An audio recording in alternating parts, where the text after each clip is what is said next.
talking best racing coast to coast, California, Santa Anita. How about we go to Florida for little Gulfstream Park? We being us three, Millie Ball, myself, Aaron Vercruysse, and the man of the hour, Jeff Siegel. Stakes doubleheader in races 3 and 10. The Panama City, Jeff, race number 3. Let's kick things off a mile on turf. Looks like a fairly evenly matched field, but then if you look a little closer, you see you got nothing but speed in this race. Speed. Everybody wants to go to the front, so naturally you want to look for a closer. I think I found one at number 3 on your program, 4-1. Her name is You're the One I Love, and You're the One I Love is a daughter of Congrats, and she was a very sharp winner over this course 2 races back when she sat off the pace and blasted home. Perhaps overmatched in the Pucker Upgraded Company at Arlington Park at her most recent start. Didn't run badly, only got beat 2 lengths. But she's back at Gulfstream, has trained well since that race. Prado stays aboard, knows her well, and I think she can tuck in, sit back, and make the last run if the pace scenario comes up as contested as I think it will. So for me, You're the One I Love. Why is it so hard for him to get that out? He's the one we listen to. He's using the L word. And that doesn't mean lose, that means love in race 3. Let's move on, race number 10. The Groomstick is a $75,000 stake going 7/8 of a mile, 1 turn. Millie, what do you got for me here? Well, I think Valid will be the favorite in there, and rightly so. He's earned over 600, nearly 700,000. But I have an upset for you. I think that the second choice in here, Grand Shores, will actually flip the tables.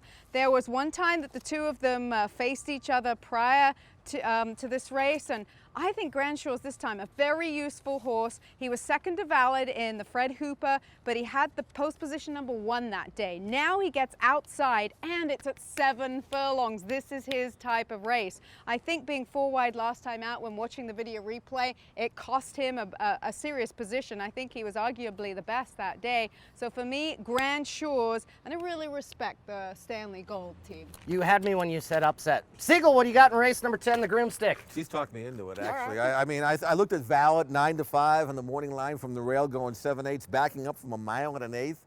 I mean, he can win.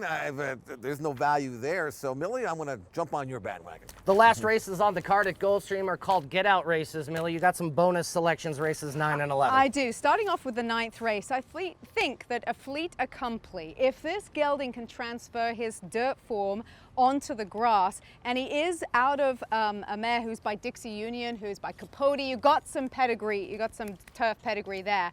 He consistently has run faster than all the horses in here, so it's just a matter for him of switching surfaces and that form from dirt to turf. Also in the later race, the 11th and final race on the program, just from connections, you've got Ralph Nix here for Whisper Hill Farm, a homebred for them. This 2-year-old filly by Artie Schiller.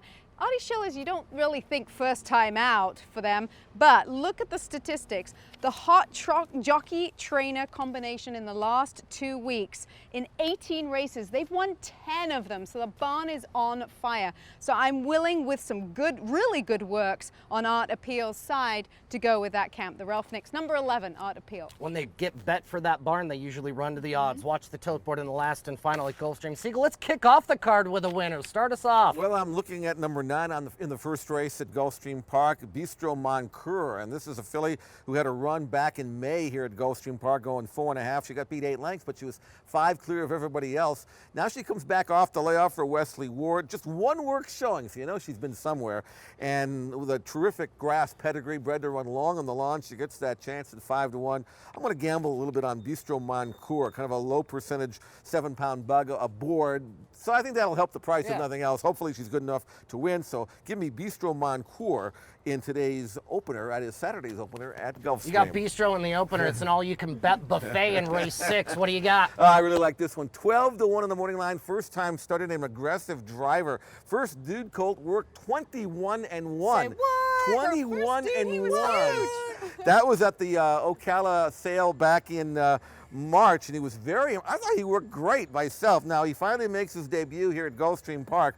He's got a bullet gate work showing just the other day, so I know they've kind of cranked him up, but this is a fast colt, I can tell you that, even though he's by a stayer in the first dude from the first crop of first dude. But out of a mare by Forrest Wildcat, and in a race in which the known element isn't all that great, I'm going to go with a fresh race. 12-1, can I get it? I hope so. Aggressive driver in Saturday's 6th race at Gulfstream Park. Well, great racing this weekend from coast to coast, guys. From sun up to sundown. You start early on in Florida at Gulfstream. You end the day at the Great Race Place. For Millie, Jeff, and Aaron, we look forward to talking to you again about some selections at Gulfstream in Santa Anita.